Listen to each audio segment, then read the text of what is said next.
Alors, bonjour et bienvenue à la formation qui s'appelle Analyse d'un besoin sectoriel pour le marché du travail. Donc, je m'appelle Maryse Delisle, je suis experte conseil au Centre d'expertise en reconnaissance des acquis et des compétences de la Commission scolaire de la Beauce et de Chemin. Pour ceux qui ne me connaissent pas encore, d'où est-ce que je viens, moi, ça fait déjà 10 ans que je travaille à la Commission scolaire de la Beauce et de Chemin comme agente de développement et comme conseillère en reconnaissance des acquis. Je suis membre de l'Ordre des conseillers en relations industrielles du Québec. Puis, j'ai toujours eu beaucoup d'intérêt pour le marché du travail. Là, c'est vraiment, je pourrais dire, une de mes passions professionnelles et personnelles. Donc, ça va me faire plaisir aujourd'hui de partager ça avec vous. Donc, vous savez que les centres d'expertise, depuis déjà, je pense, 4 ans, on est désigné par le ministère de l'Éducation pour accompagner les commissions scolaires pour le développement ou le soutien des services en reconnaissance des acquis des compétences en formation professionnelle. Donc, c'est qui les centres d'expertise? Bien, il y a le centre d'expertise Aricana, celui de la commission scolaire de la capitale, celui du fleuve et des lacs. Il y a pour les commissions scolaires anglophones, la commission scolaire Lester B. Pearson et moi-même. Donc, n'hésitez pas à faire appel à vos CERAC pour toute question relative à la reconnaissance des acquis et des compétences. Les objectifs de la formation aujourd'hui, c'est simple, on en a deux. Premièrement, on souhaite que vous sachiez comment analyser le marché du travail, mais en lien avec un métier spécifique. Deuxièmement, on souhaite que vous puissiez identifier les besoins du marché du travail qui pourraient être répondus par la reconnaissance des acquis et des compétences plus spécifiquement. Donc, qu'est-ce que je vais présenter aujourd'hui dans l'après-midi? Bien, je vais commencer par quelques définitions. Je vais parler des réseaux d'information parce qu'on est riche autour de nous. Il y a plein de gens qui ont beaucoup d'informations. C'est juste d'aller les trouver. Je vais parler de la recherche de données, présenter certains sites Internet, par exemple. Et finalement, vous dire comment on pourrait orienter des rencontres d'entreprise quand on est dans une étape plus d'analyse de besoins, d'aller chercher des besoins sur le marché du travail. Donc, première partie, les définitions. Donc, premièrement, j'ai essayé de vous représenter graphiquement qu'est-ce qu'on fait quand on fait une analyse de besoin. Qu'est-ce qu'on fait? Donc, la première chose, je ne sais pas si vous voyez là mon petit point rouge. On va dresser le portrait de la situation actuelle. Comment? Bien, souvent, on va aller chercher des statistiques, on va aller chercher des données qui vont être plus qualitatives et on va aller chercher des données quantitatives par rapport aux besoins, par rapport à la situation actuelle, pardon. Par la suite, on va faire une recherche pour voir c'est quoi la situation désirée. Encore par la même manière, est-ce qu'il y a des données statistiques, des données qualitatives, des données quantitatives? Puis à ce moment-là, lorsqu'on s'aperçoit qu'il y a un écart entre la situation actuelle et le portrait de la situation désirée, qu'il y a un écart, c'est là qu'il y a un besoin. Puis à ce moment-là, bien, ça peut être un besoin actuel, de dire actuellement, il manque 50 000 personnes dans tel bassin de main-d'œuvre, ou ça peut être dans 5 ans, on s'attend à une pénurie de main-d'œuvre dans tel métier. Donc, il faut faire attention de voir est-ce que c'est aujourd'hui qu'on a un écart, est-ce qu'aujourd'hui qu'on a un besoin ou c'est dans les prochaines années et quand, comment se préparer. Encore une fois, les besoins, on va y aller au niveau des données qualitatives et quantitatives. Évidemment, j'ai répété ça 4 fois. C'est quoi ces données qualitatives-là? C'est quoi la différence entre les données qualitatives et les données quantitatives? Donc, une donnée qualitative, il y a qualité dans le mot. Donc, dans notre domaine, ça va être souvent la nature des compétences que les personnes possèdent. Donc, les qualités, c'est plus au niveau là, des compétences que les gens ont, les formations qu'on suivit ou l'expérience qu'ils ont eues dans les dernières années. Quand on va parler de données quantitatives, c'est là qu'on va chiffrer, ça va être des nombres. Par exemple, le nombre de personnes finissantes, le nombre de postes disponibles, le nombre d'entreprises, le taux d'occupation d'un poste. Donc, les données quantitatives vont être vraiment des chiffres, des taux, des pourcentages. C'est important quand on a des données quantitatives, quand même des liens avec certaines données qualitatives.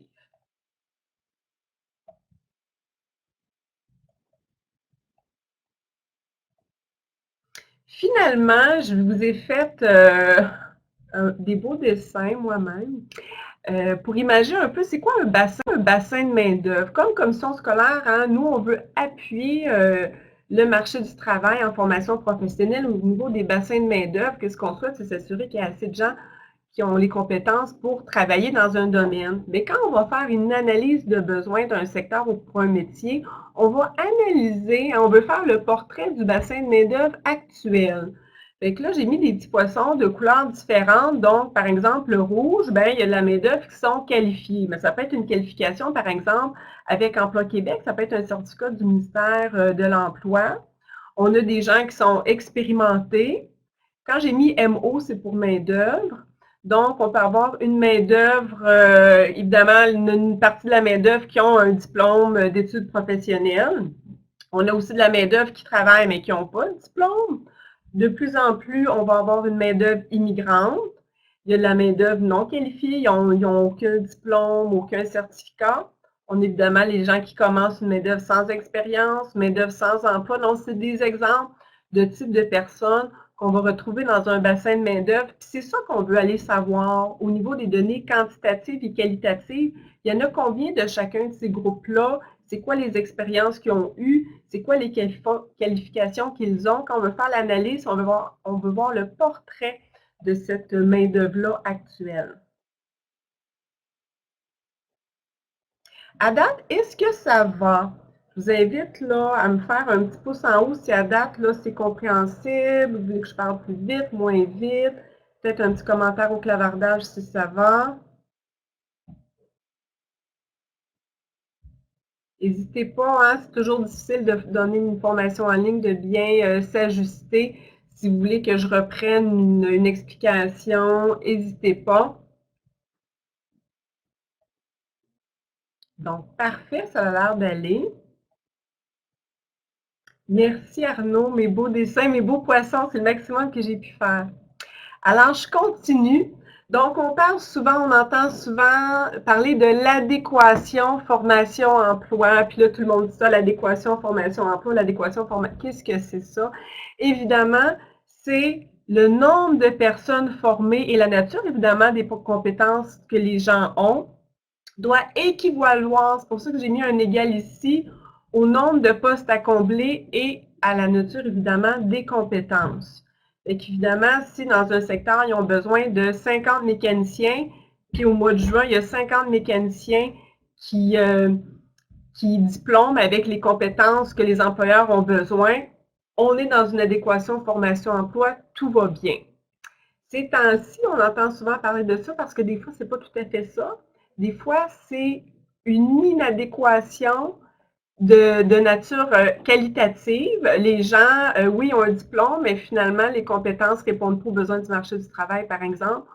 Ou quantitative, ben, il y a pas assez de personnes pour répondre aux besoins du marché du travail au niveau des emplois.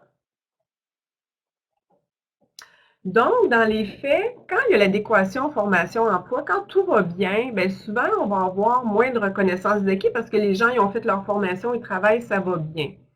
Fait que quand il y a un débalancement sur le marché du travail, c'est là qu'on va voir des opportunités en reconnaissance des acquis. Donc, ça va être à nous, quand on va faire des analyses, d'observer s'il y a des déséquilibres.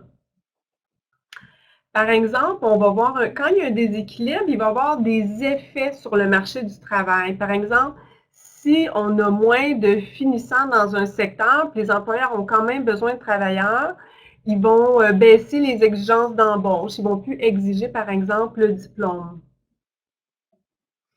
Là, qu'est-ce qu'on voit aussi quand il y a un déséquilibre, par exemple, en Chaudière-Appalaches, en Beauce, ça fait plusieurs années que les entreprises vont recruter des travailleurs temporaires qui arrivent de d'autres pays avec des compétences, Mais à ce moment-là, ils vont embaucher des personnes immigrantes, ils vont même aller les chercher dans leur pays d'origine selon leurs compétences.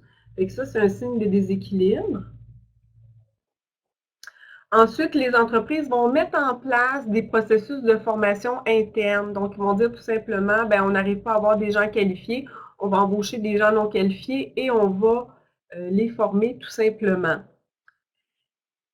Finalement, ils vont peut-être aussi embaucher des personnes ayant un diplôme connexe. Peut-être, par exemple, pour la mécanique de camion lourd, ils vont embaucher quelqu'un qui a un diplôme de mécanique automobile, par exemple. Est-ce que au clavardage, est-ce que vous auriez d'autres exemples d'effets qu'il va y avoir sur le marché du travail lorsqu'il y a un déséquilibre adéquation formation d'emploi? Qu'est-ce qu'on va voir comme réaction sur le marché du travail? Je vous invite, je vous laisse une petite minute là, pour réfléchir puis avancer quelques idées pour bonifier.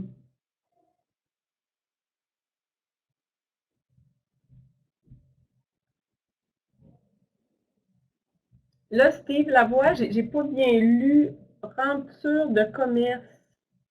Fermeture de commerce, oui, on va voir, oui, certains commerces, eux autres, qui n'arrivent pas à trouver de solution, oui, on en voit là, les petits commerçants. Refus de contrat à cause d'un manque de main-d'œuvre. Effet sur les conditions de travail, donc peut-être dans certains domaines, les salaires vont augmenter. Ils vont peut-être fusionner certains postes, peut-être augmenter la polyvalence. Des fois, on va avoir un mauvais service. Mais moi, je posais une question peut-être plus, qu'est-ce que les employeurs vont mettre en place pour pallier au déséquilibre? Quels changements ils vont faire pour trouver, quelles solutions ils vont mettre en place? Là, vous avez parlé plutôt des effets néfastes d'un déséquilibre. À ce moment-là, qu'est-ce que les employeurs vont mettre en place? Ils vont faire là, les programmes d'apprentissage en milieu de travail, ils vont donner plus de formation d'entreprise, ils vont utiliser la sous-traitance, c'est ça, ils vont chercher une main-d'œuvre à l'extérieur, ils vont augmenter les avantages sociaux, donner des meilleures conditions. C'est certain, hein? Tu sais, quand on dit le marché du travail, c'est l'offre et la demande, c'est les offres d'emploi et la demande d'employés. Donc, évidemment, là, actuellement, l'avantage est aux chercheurs d'emploi parce qu'ils peuvent plus négocier leurs conditions de travail, tout à fait.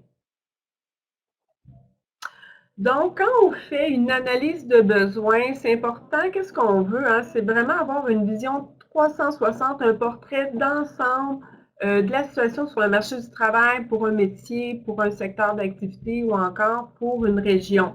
Fait qu'à ce moment-là, on va aller chercher, par exemple, des données quantitatives. C'est quoi le nombre d'entreprises pour un métier visé qu'on retrouve dans notre région? Pour ces entreprises-là, est-ce qu'on est capable de trouver le nombre de travailleurs sans diplôme? Est-ce qu'on peut trouver ce type de statistique-là? Ensuite, on va arriver au niveau du qualitatif. C'est quoi la nature des tâches dans ces entreprises-là? Puis faire un lien entre la nature des tâches de ces entreprises-là et nos programmes d'études.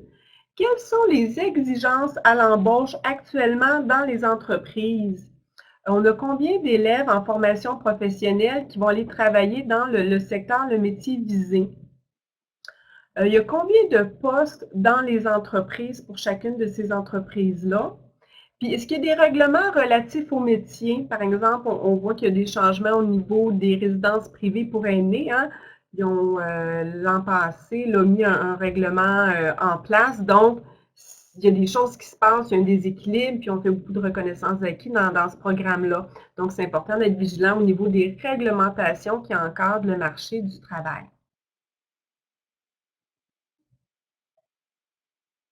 Donc, on arrive au réseau d'information. Donc, mon objectif dans la partie réseau d'information, c'est de peut-être vous faire prendre conscience que autant dans votre réseau interne, dans la commission scolaire, il y a peut-être des gens qui ont beaucoup d'informations sur les secteurs que vous aimeriez développer. Puis aussi, concernant le réseau externe, à ce moment-là, qui pourrait vous aider? Puis, c'est qui les acteurs du marché du travail qui sont en lien avec les bassins de main-d'œuvre qu'on veut cibler? Donc, premièrement, votre réseau interne, la commission scolaire, écoutez, une commission scolaire, c'est un réseau fantastique. Il y a plein de gens fantastiques qui ont plein de connaissances, mais des fois, c'est juste qu'on n'est pas au courant, on ne se parle pas, on n'arrive pas à avoir l'information de manière fluide. Donc, j'ai des petits trucs pour vous concernant votre réseau interne. Allez discuter avec vos collègues de manière informelle. Vous savez, là, avant qu'il y ait une rencontre, les gens jasent. Bien, allez vous intéresser au travail de vos collègues. Qu'est-ce qu'ils font? Juste comme ça. Moi, je suis reconnue pour ceux qui me connaissent. Là, je parle beaucoup dans les congrès. Je parle à tout le monde, même des gens que je connais pas. Je pose des questions. C'est une manière de me tenir au courant de ce qui se passe dans le réseau. Ensuite, vous pouvez aussi demander l'ajout de sujets à l'ordre du jour, puis demander d'assister à des rencontres formelles. Des fois que, je ne sais pas, il y a une rencontre d'un département que vous aimeriez faire de la RAC un petit peu plus pour ce programme-là, bien, pouvez-vous être invité, aller prendre l'information? Donc, peut-être soyez au courant des rencontres formelles, des réunions de comités qui ont lieu dans votre organisation pour aller assister si c'est possible. Ensuite, demandez que l'information vous soit transférée par courriel. C'est bête, mais des fois, il y a quelqu'un qui reçoit des courriels, des infolettes, qui reçoit de l'information d'un secteur. Puis, comme conseiller en reconnaissance des acquis, ben, c'est dur de connaître chacun des secteurs. Fait que peut-être ceux qui reçoivent cette information-là, qui puissent vous les transférer, vous pouvez le demander, qu'ils vous maintiennent au courant. Évidemment, ben, soyez intéressés au travail de vos collègues, posez des questions, même quand vous pensez que c'est même pas en lien avec la RAC. On peut être surpris de la clientèle de nos collègues dans la commission scolaire, qu'est-ce que les gens font. Donc, pour faire un lien avec ces petits trucs-là, évidemment, j'ai mis participer aux événements. Donc, s'il y a des événements à l'interne qui sont faits, ben, plus vous participez, plus vous allez connaître les gens à l'interne pour faire un certain travail de collaboration. Je vous ai fait, puis je vous l'ai envoyé vraiment en document PDF par courriel, un petit peu le schéma de votre réseau interne au niveau du marché, en lien avec le marché du travail. Fait quand vous êtes conseiller RAC, c'est vous au milieu. Mais premièrement, soyez au courant les admissions. Est-ce que ça va bien? Est-ce que c'est plus difficile? C'est quoi le profil de la clientèle actuellement? Ensuite, la personne responsable de la sanction, est-ce qu'il y a des changements? Est-ce qu'il y a des changements qui s'en viennent? Est-ce qu'il y a des nouveaux programmes d'études, etc.? Bien, c'est toujours important de bien connaître la personne qui s'occupe de la sanction. Au niveau des centres de formation professionnelle, bien, vous savez, chaque centre de FP a un conseil, j'ai mis comité, mais je pense que c'est conseil d'établissement. Connaissez-vous les gens qui sont sur ce conseil-là? Parce qu'il y a des gens des entreprises qui sont là. Les connaissez-vous? Parce que peut-être qu'eux seraient ouverts à vous parler pour discuter avec vous de ce domaine-là. Évidemment, les conseillers pédagogiques sont souvent en lien avec les secteurs d'activité, les responsables de chacun des départements, les enseignants, les directions. Donc, ceux que des fois que leurs bureaux sont plus dans les sièges sociaux ou dans les SARCA, bien, n'hésitez pas d'aller faire contact avec l'ensemble de ces personnes-là. Ensuite de ça, bien évidemment, les services aux entreprises sont en lien avec le marché du travail. Donc, souvent, on va dire que qu'est-ce que les centres FP et les conseillers RAC ont en commun? Bien évidemment, c'est les programmes d'études. Puis qu'est-ce que les services aux entreprises et les conseillers RAC ont en commun? Bien, c'est la clientèle, c'est les gens qui sont déjà sur le marché du travail. Donc, si vous les connaissez moins bien, demandez une rencontre, demandez d'assister à une rencontre d'équipe, allez rencontrer chacun des agents de développement pour qu'ils vous parlent des secteurs dont ils sont responsables. Puis souvent, ils ont une belle expérience terrain.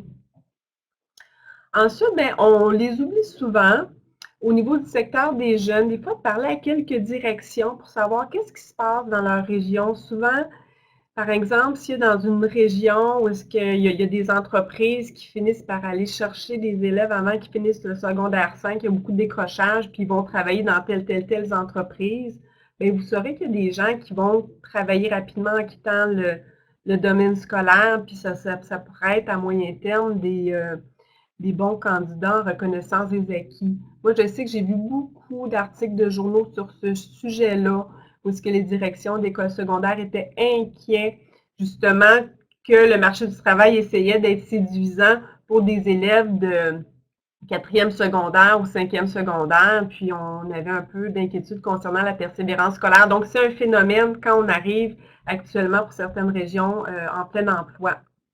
Par la suite, évidemment, là, vos services d'accueil et d'accompagnement, sont fantastiques. Eux ont un large réseau sur le marché du travail avec les organismes en employabilité. Donc, eux pourraient être une belle source d'information. Finalement, n'hésitez pas à aller prendre l'information au niveau des centres d'éducation des adultes, entre autres auprès des enseignants en francisation. On le voit dans nos commissions scolaires, il y a de plus en plus d'immigrants qui viennent, qui vont aller se faire franciser. Fait qu'eux pourraient peut-être vous informer qu'il y a une clientèle immigrante potentielle en reconnaissance des acquis. Donc, ça pourrait être un exemple, les conseillers pédagogiques, les directions. Donc, moi, je vous invite tout simplement, vous envoyer par courriel ce document-là. N'hésitez pas à le faire imprimer puis commencez à écrire les noms des personnes ou peut-être les réseaux que vous aimeriez développer cette année, vous donner des objectifs. Vous savez, développer un réseau, c'est l'histoire d'une carrière, mais tranquillement, là, de travailler un petit peu sur votre réseau interne. Est-ce que je vous invite à lever le pouce ceux qui se sentent très, très, très bien réseautés dans votre réseau interne, puis baisser le pouce ceux qui se disent, moi, c'est amélioré.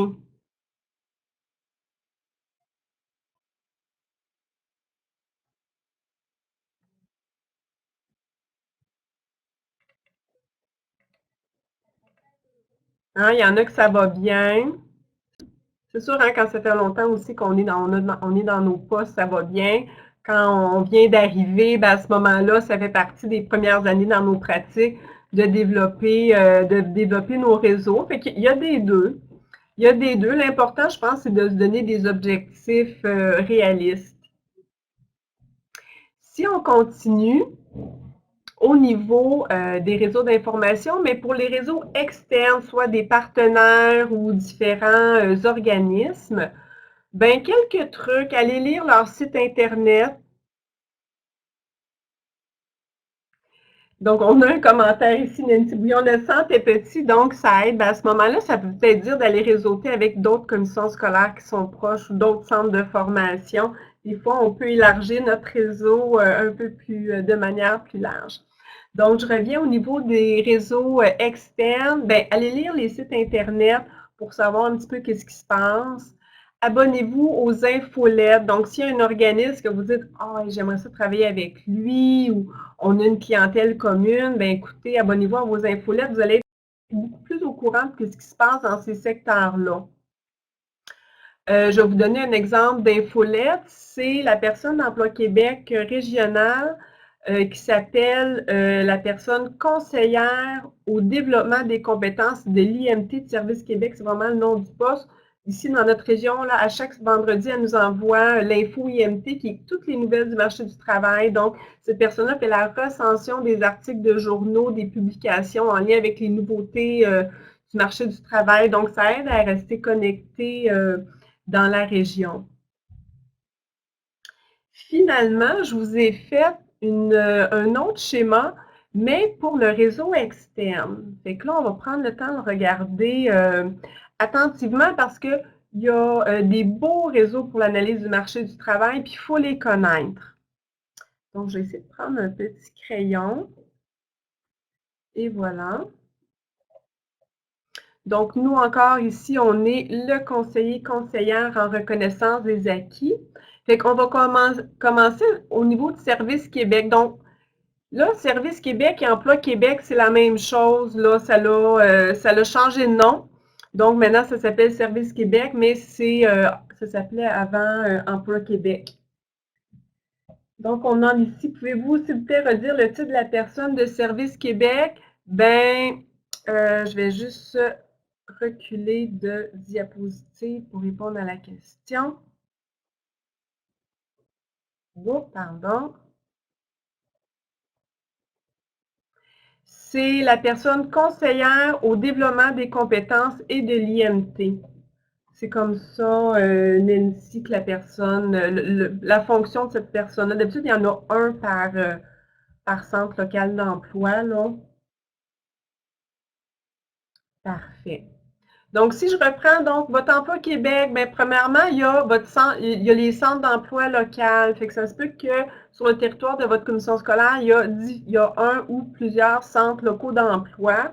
Puis dans des centres locaux d'emploi-là, bien, il y a les agents d'aide à l'emploi. Est-ce que ces personnes-là connaissent vraiment le service de RAC? Est-ce qu'ils réfèrent? Puis des fois, c'est le fun. Quand on connaît la personne responsable des agents d'aide à l'emploi, moi, quand je la rencontre, je dis tout le temps, c'est quoi les nouveautés? C'est quoi le profil de votre clientèle? C'est quoi actuellement le profil de la clientèle sans emploi? Fait que déjà là, ça me donne un certain portrait du marché du travail. Là, ici, c'est écrit petit, là, mais ça, c'est vraiment une personne super importante. C'est la personne, l'agent ou l'agent de qualification de la main-d'œuvre. Fait que là, ça, c'est vraiment une fonction spécifique. C'est la personne qui s'occupe des programmes d'apprentissage en milieu de travail. Donc, ça va être souvent quand les gens, l'entreprise embauche des gens non qualifiés, puis ils vont faire un programme d'apprentissage en milieu de travail avec un compagnon, puis le nouveau travailleur va être l'apprenti. Puis à ce moment-là, cette personne-là connaît toutes les entreprises de la région, exactement combien ont en cours des programmes d'apprentissage en milieu de travail, pour quel programme. Fait que voyez-vous les données, hein, l'information qu'elle pourrait vous dire, de dire hey, oui, tel métier, j'en ai beaucoup, tel autre métier, il n'y en a pas. Donc, ça serait une bonne indication.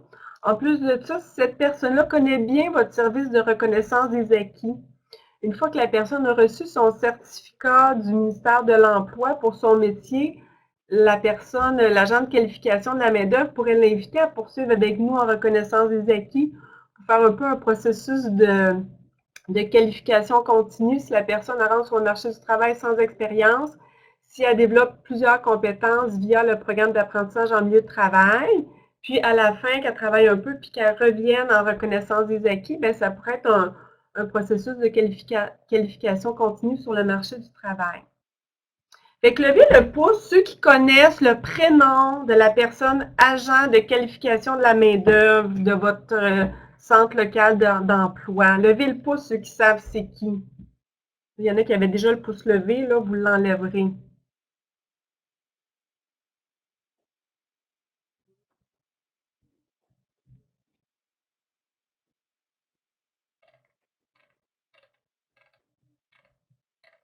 Fait que là, assurez-vous, ceux là, qui n'avaient pas enlevé le pouce de tantôt, là, je vois des pouces en bas, là, bon.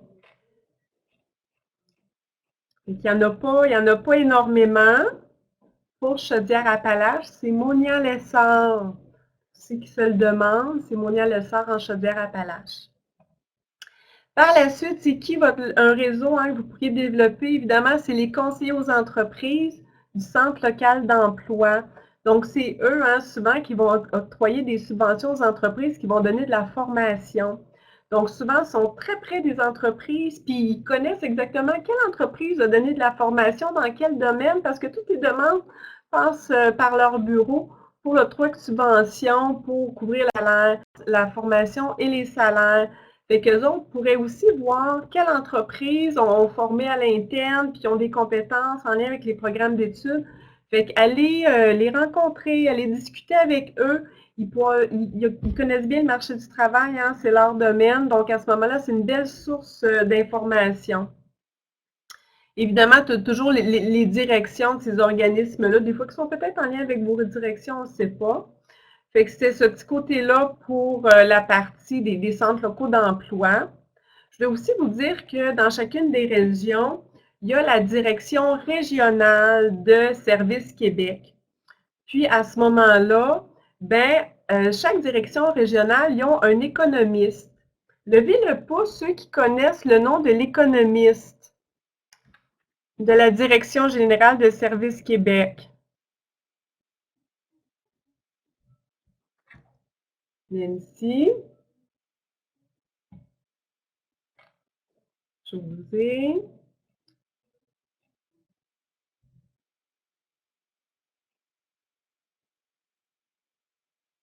Fait qu'à ce moment-là, par exemple, en Chaudière-Appalaches, moi, j'ai souvent parlé avec Dominique Bois. Puis, faut pas être, on peut les appeler ces gens-là, hein, ça s'appelle pas Service Québec pour rien. Des fois qu'on cherche des statistiques, qu'on cherche des données, ils peuvent nous guider là, dans des choix de recherche. C'est vraiment des spécialistes du marché du travail, ces économistes-là. Donc, à ce moment-là, ça peut être des atouts. Puis ils vont écrire beaucoup de rapports, ils publient beaucoup ces gens-là. Fait que des fois, juste aller regarder des rapports, publiés par votre emploi Québec régional, là, dans les premières pages, il va y avoir leur nom. Donc, fait que ça, c'est vraiment le côté emploi Québec. Si on va du côté des organismes en employabilité, ben des fois, il y a des beaux liens à faire. Puis, un lien que je vous invite à faire, c'est pas encore fait, c'est les comités sectoriels de main-d'œuvre. Donc, levez le pouce ceux qui sont en lien avec au moins un comité sectoriel de main-d'œuvre.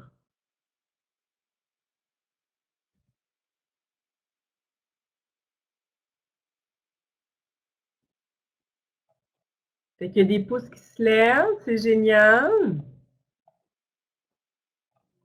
Fait qu'il y en a plusieurs.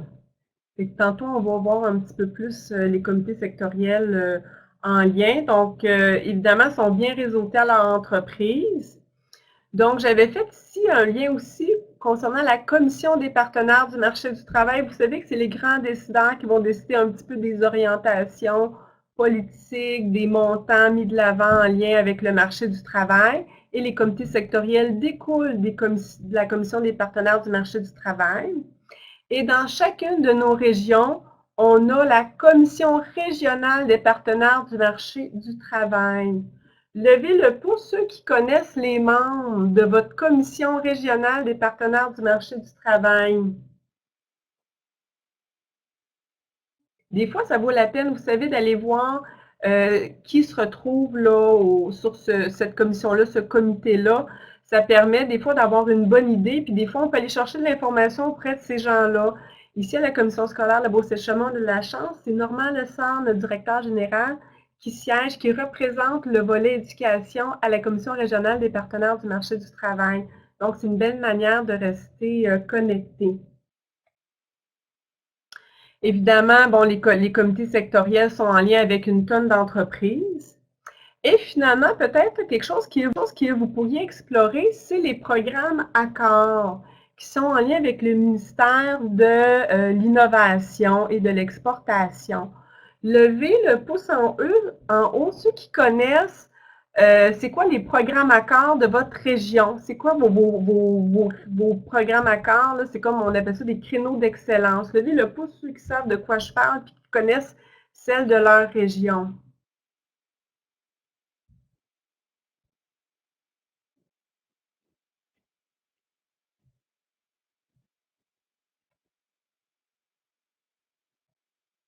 On a encore quelques pouces de levé. Ceux qui l'avaient juste pas baissé, il faut aller l'enlever une fois qu'on a terminé. Donc, on voit que pour l'ensemble, c'est des choses que vous pourriez peut-être explorer. Évidemment, sont en lien avec plusieurs entreprises, encore une fois. Du côté des chambres de commerce, il y a toutes sortes de chambres de commerce. Il y en a qui sont très actives dans certaines régions, d'autres moins. Donc, encore une fois, de connaître la personne responsable, de participer à leurs événements, ça vous permet de réseauter. Il y a une nouveauté au niveau du ministère de l'Immigration et de la Francisation. Ils ont mis dans les régions un service d'intervention territoriale. Donc, ils ont maintenant des conseillers, je pourrais dire, en immigration qui se retrouvent dans chacune des régions. Donc, si vous avez de l'intérêt pour connaître le portrait du bassin de la main-d'œuvre immigrante, vous pourriez communiquer avec ces personnes-là. Encore une fois, levez le pouce, ceux qui connaissent cette personne-là.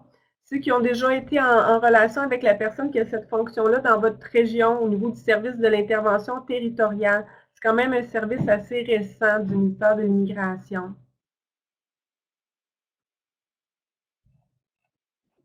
Donc, j'ai quelques pouces seulement. Et finalement, bien, tous les organismes de développement économique, là, des fois, ça l'a changé. Il y avait les centres locaux de développement. Ici, on a le Conseil économique de Beauce.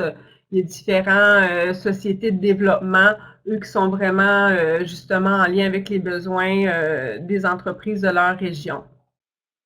Fait que, au niveau du réseau externe, j'ai envie d'avoir un petit peu votre avis. Est-ce que, de votre avis, peut-être répondre au clavardage, est-ce qu'il y aurait lieu de travailler votre réseau externe pour aller connaître un petit peu plus les intervenants pour qu'ils vous informent de ce qui se passe sur le marché du travail? J'aimerais ça avoir un petit peu votre opinion sur ce portrait-là. ou des fois peut-être des difficultés d'avoir été en lien, ou j'aimerais ça avoir un peu votre avis. Oui, Formation Québec en réseau, oui, ont beaucoup de liens. Fait que des choses à explorer, améliorer. Le ministère de l'Immigration, en effet, là, Guylaine, il y a des nouvelles choses là. C'est sûr, quand Nathalie Bernier, quand on est nouveau, ben, on faut. Vous savez, quand on a un réseau solide, là, c'est vraiment facile de faire notre travail. Donc, parfait. Donc, merci de vos commentaires.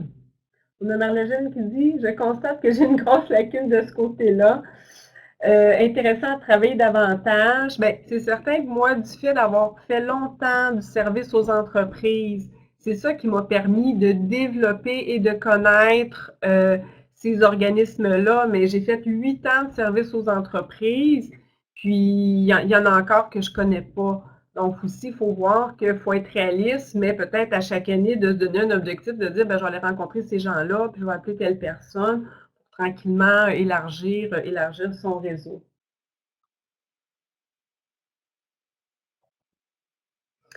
Donc, on arrive à la partie sur la recherche de données. Fait que moi, je voulais peut-être vous amener, quand on veut faire l'analyse du marché du travail, bon, on commence par aller rencontrer dans notre interne les gens qu'on connaît qui sont en lien avec ce marché-là pour les questionner. Puis après ça, on peut aller rencontrer les gens de l'externe pour avoir encore de l'information. Mais on peut aussi faire la recherche de données parce que maintenant, sur les sites Internet, il y a énormément d'informations. Fait que premièrement, je vous ai mis quelques sites. On va les explorer rapidement ensemble concernant la recherche de données. C'est juste pour vous dire que quand on commence à les chercher, on trouve beaucoup de choses. Là, je n'aurai pas le choix de faire un partage d'écran parce que je ne peux pas comme cliquer directement dans ma page sur mon lien. Donc, ça va prendre une petite minute.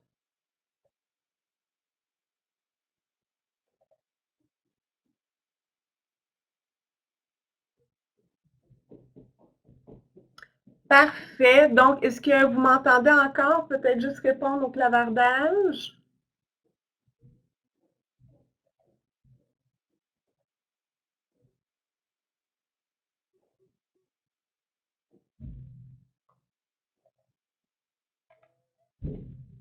Ah oui, parfait. Est-ce que tout le monde, parce que là, j'ai deux écrans, là, on me dit mon écran 1 est partagé. Là, est-ce que vous voyez le clavardage ou vous voyez comité sectoriel?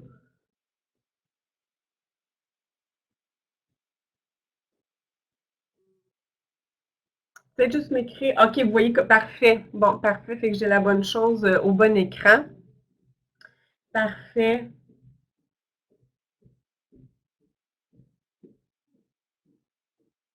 Vous voyez et le clavardage et ah, là, je sais pas quoi vous dire. Fait que je vais juste aller quand même sur certains sites. Donc, quand on parle des comités sectoriels, ben, il y en a différents. Donc, il y en a plusieurs. Puis, c'est à vous de voir selon le métier que vous souhaitez expérimenter ou faire, sur lequel vous voulez faire des recherches. Je sais qu'il y en a un qui est très actif en lien avec les commissions scolaires. C'est le comité sectoriel de la fabrication métallique.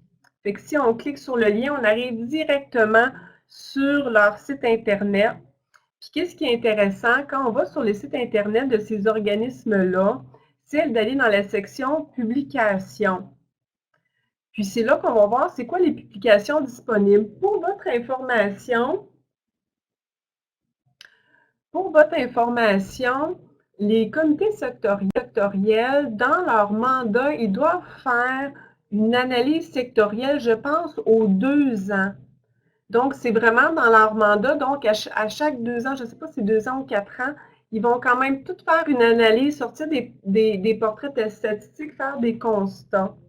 Donc, voyez-vous, ici, ils ont fait un diagnostic sectoriel, donc qui couvre là, des statistiques de l'année 2015 à 2019. Donc, je pense que c'est peut-être aux 4 ans qu'ils le font. Fait qu'à ce moment-là, ça peut être vraiment intéressant pour vous d'aller le lire, ce diagnostic-là. Honnêtement, moi, je me suis imprimée. Puis ici, je vais vous l'ouvrir parce que j'ai été chercher. Donc, c'est un document de 34 pages, puis ça s'appelle un sommaire. Donc, vous pouvez comprendre comment leur analyse a été exhaustive. Et j'avais juste envie de regarder avec vous leur table des matières pour voir un peu qu'est-ce qu'on retrouve quand on arrive dans un diagnostic sectoriel. C'est quoi les éléments d'analyse qu'on peut faire en lien avec le marché du travail? Fait que dans les faits, là, bon, avant-propos, introduction, on voit la fabrication métallique au fil des ans, ça c'est une chose, mais le profil de la main-d'œuvre de la fabrication métallique industrielle au Québec, nous, ça nous intéresse vraiment la répartition de la main-d'œuvre selon les niveaux de compétences. Bien, nous, ça, c'est quelque chose qu'on pourrait sortir des données qualitatives au niveau des niveaux de compétences, une main-d'œuvre vieillissante et majoritairement de sexe masculin. Une main-d'œuvre davantage scolarisée d'un recensement à l'autre. Ben, bravo tout le monde. Faites la différence. Les principales professions de la fabrication métallique, prévision d'embauche massive, une main-d'œuvre difficile à trouver. Donc, juste d'aller lire ce rapport-là, parce que quand j'avais fait, là, quand les gens vous êtes inscrits à cette formation-là, je vous avais demandé pour quel secteur vous voulez faire des recherches, puis il y en a plusieurs qui ont indiqué le secteur de la fabrication métallique. Fait que pour ces gens-là, ben, ça vaut la peine de les faire une bonne lecture de ce rapport-là. Des besoins de formation récurrents. Ensuite, on va dire les défis à relever par les entreprises. Bien, l'enjeu numéro 1, c'est le recrutement de main-d'œuvre spécialisée. Puis l'enjeu numéro 2, c'est la formation et le développement de la main-d'œuvre. Qu'est-ce que ça veut dire à ce moment-là? C'est que ça vaut la peine, en reconnaissance des acquis, de commencer à faire des plans de développement dans ce domaine-là parce qu'il manque de gens, puis sûrement qu'ils vont faire des programmes de formation à l'interne. Puis finalement, ben, la dernière section, je pense qu'ils vont expliquer un petit peu plus le rôle là, du comité sectoriel pour ce secteur-là.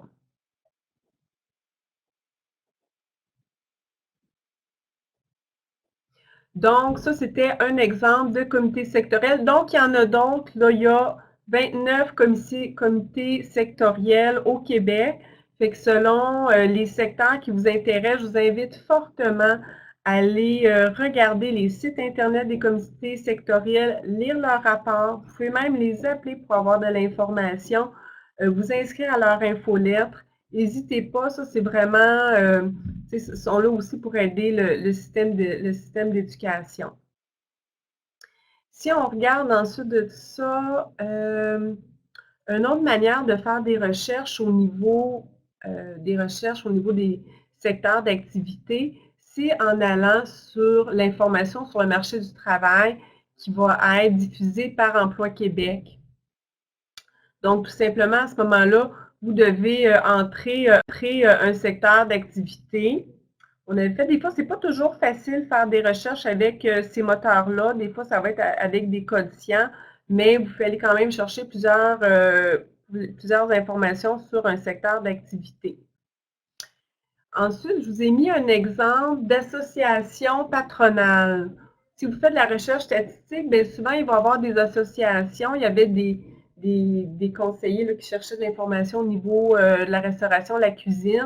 Donc, je voulais vous le mettre en exemple. Il y a une association de restauration au Québec. Ils ont un volet statistique et dossier. Ils ont des volets ressources humaines, c'est quoi les besoins, y a-t-il des formations qu'ils donnent. Donc, il y a différentes choses qui touchent ce domaine-là. Donc, allez lire les sites Internet des associations patronales, ça peut vous donner un bon portrait. Et finalement, un secteur là, où est-ce que le site Internet est très bien fait, qu'on retrouve beaucoup d'informations, c'est la Commission de la construction du Québec. Donc, si vous voulez en savoir plus au niveau des statistiques qu'ils produisent, vous allez en bas de la page pour cliquer dans la section Publications.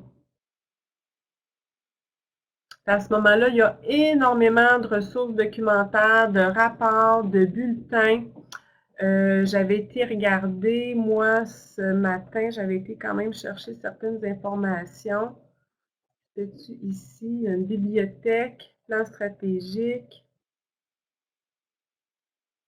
Ah, j'avais cliqué sur études et statistiques.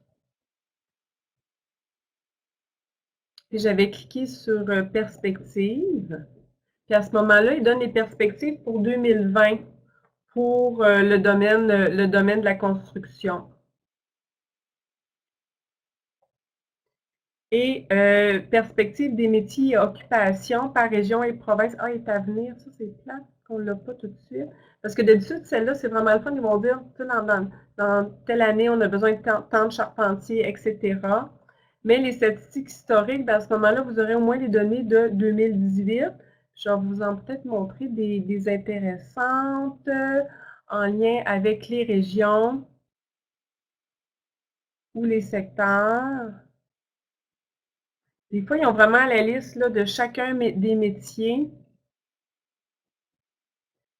Nombre de salariés par statut professionnel selon la région. Je vais vous donner cet exemple-là, que ça donne quand même beaucoup de statistiques. Donc, pour Saguenay-Lac-Saint-Jean, ben, on a 1759 apprentis. Donc, ça vous dit, si vous dites, ah, je voudrais développer la RAC dans tel domaine, puis finalement qu'il y a peu de travailleurs de ce domaine-là, ben, ça sera peut-être pas intéressant pour vous. Nombre de salariés par statut professionnel. Il était intéressant celui-là. Au niveau des heures travaillées, on va le regarder. Non, c'est pas ça que je cherche, pardon. Nombre de salariés par métier et occupation. Je pense que c'est lui que je cherchais. Voyez-vous, dans ce rapport-là, je sais que c'est petit, mais au moins pour chacune des raisons, on vous donne le nombre de personnes qui vont faire chacun des métiers. Des fois, ça vous donne une idée du bassin. Si vous savez, par exemple, que la moitié des charpentiers qui travaillent sur la CCQ n'ont pas de diplôme, mais vous pouvez voir le nombre de charpentiers qui habitent dans votre région. Donc, ça pourrait être un exemple. Je vais arrêter le partage d'écran.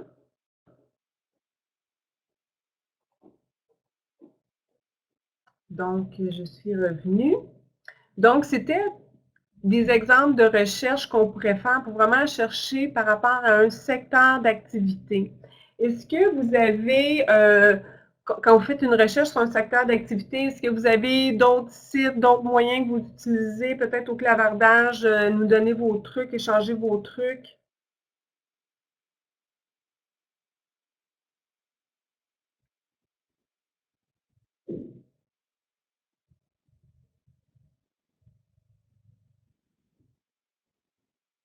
Détail Québec pour la vente. Détail Québec, c'est-tu un comité sectoriel?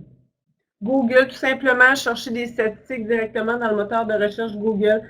Statistique Canada, recensement Industrie Canada, tout à fait.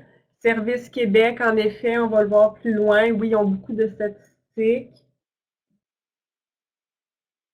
Levez le pouce ceux qui en font de la recherche de statistiques, là, qui en font des petits rapports avec des données quantitatives et qualitatives dans votre commission scolaire. Levez le pouce ceux qui en font déjà.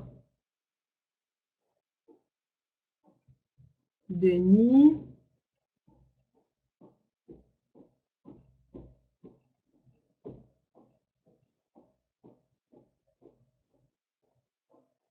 Fait que seulement quelques-uns. Fait qu'on va continuer. Je voulais vous donner un exemple d'analyse qu'on pourrait faire, par exemple, en lien avec le secteur de la construction quand on va sur leur site Internet, etc.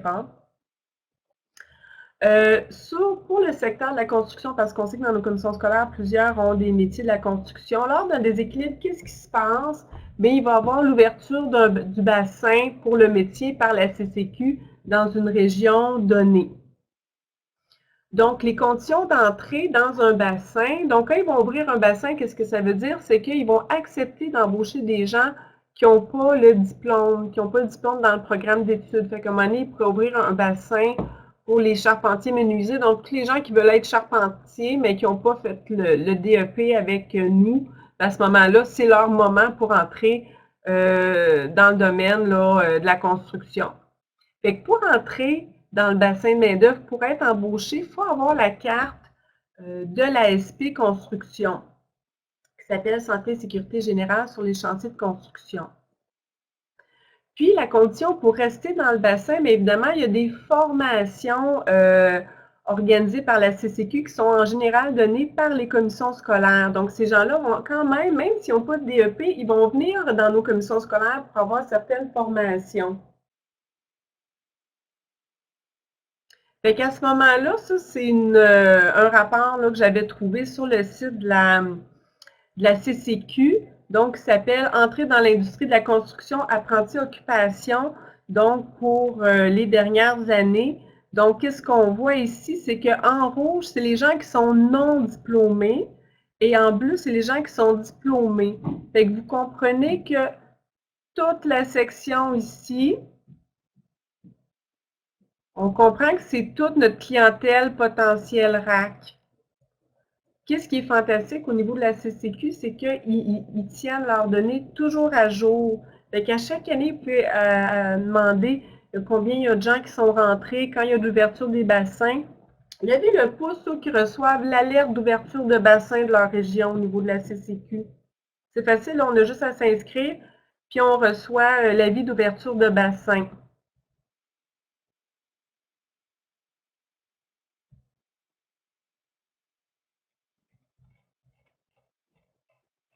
Fait que ça, c'est quelque chose là, pour ceux qui ont des programmes dans le domaine de la construction au niveau de la RAC. Soyez vigilants parce que dans le fond, ça vous donne une idée de l'entrée sur le marché du travail de personnes qui n'auront pas le diplôme et qui vont développer leur expérience, qui vont apprendre en travaillant. Parfait. Donc, si on continue, fait que ça, c'est vraiment une donnée que j'ai été chercher sur le site de la CCQ. Là, je me suis dit, wow, quel potentiel faire de la reconnaissance des acquis. Par la suite, je me suis dit, ben, j'ai fait un petit tableau. Il y a deux types de clients lors d'ouverture de bassin. Fait que, ben, j'ai dit client RAC, mais ce serait plutôt deux profils de gens. Donc, il y a des gens qui vont rentrer dans le bassin, puis ils n'ont pas encore de compétences en lien avec le métier. Ils vont commencer, puis ils vont être apprentis, puis ils vont tout apprendre. Fait qu'à ce moment-là, ces gens-là, ben, on ne va pas offrir la RAC tout de suite. On peut les informer que ça existe, puis les inviter à venir nous rencontrer quand ils vont avoir développé plusieurs compétences. Mais il faudrait déjà peut-être planifier une relance pour ces gens-là, garder leur nom. Les gens, ensuite de ça, qui vont rentrer dans les bassins, qui n'ont pas le DEP, mais ils ont déjà plusieurs compétences parce qu'ils ont fait de la rénovation de maison, parce qu'ils ont aidé leurs beaux-frères, etc. Bien, s'ils ont déjà plusieurs compétences, là, dès qu'ils font la formation santé et sécurité générale sur les chantiers de construction, on pourrait leur offrir la reconnaissance des acquis. Donc, à ce moment-là, parce qu'ils ont déjà des compétences, puis ils vont travailler dans le domaine. Fait que ça pourrait être une possibilité pour ces gens-là. Ensuite, comment on rejoint cette clientèle-là? Mais justement, soit via les cours de santé et sécurité, donc ça vaut la peine. Nous, ici, qu'est-ce qu'on fait? C'est qu'on reçoit les informations sur l'ouverture des bassins. Donc, quand il y a un bassin qui ouvre, bien, d'habitude, on a plus de personnes qui viennent dans nos cours de santé et sécurité. Donc, c'est une bonne information qu'on a pour savoir que ce serait peut-être des gens qui aimeraient faire la reconnaissance des acquis à un certain moment. Ou encore, quand votre commission scolaire offre des cours offerts par la CCQ. Donc, à ce moment-là, ça pourrait être intéressant aussi de les informer sur la reconnaissance des acquis. Évidemment, quand on a fait une analyse, puis les gens ils travaillent déjà, bien, il faut un petit peu chercher des arguments pour dire comment les convaincre. C'est quoi les avantages qu'ont les travailleurs du domaine de la construction de faire leur reconnaissance des acquis s'ils sont déjà pris dans le bassin? Donc, on a réfléchi à ça. Premièrement, le nombre d'heures du programme d'études est reconnu comme les heures d'apprentissage. Dans certains domaines, ça prend environ 3 ans d'apprentissage pour avoir le salaire plein du compagnon. Fait que s'ils font la reconnaissance des acquis, je dirais la deuxième année, à ce moment-là, ils vont tout de suite changer d'échelon salarial. Fait qu'évidemment, j'ai mis des signes de dollars parce que ça peut être intéressant. Ensuite, ça va accélérer le moment où la personne reçoit le titre de compagnon. Avec un DEP, quand une personne a un DEP, pour les formations de la CCQ, ça donne accès à tous les perfectionnements. La personne qui n'a pas son DEP, à ce moment-là, elle doit faire les cours du programme tout simplement. Donc, il y a un accès à plus de formations pour ceux qui ont déjà leur DEP. C'est important à rappeler aux gens qui veulent entrer sur le marché de la construction que si jamais ils voudraient aller travailler ailleurs, qu'ils auraient pu travailler là, au niveau en lien avec la CCQ, que souvent les emplois hors construction, comme par exemple faire de l'entretien dans un hôpital ou des écoles, les universités, bien, ils vont souvent demander d'avoir le diplôme. Fait que ça pourrait être aussi une carte de plus pour eux.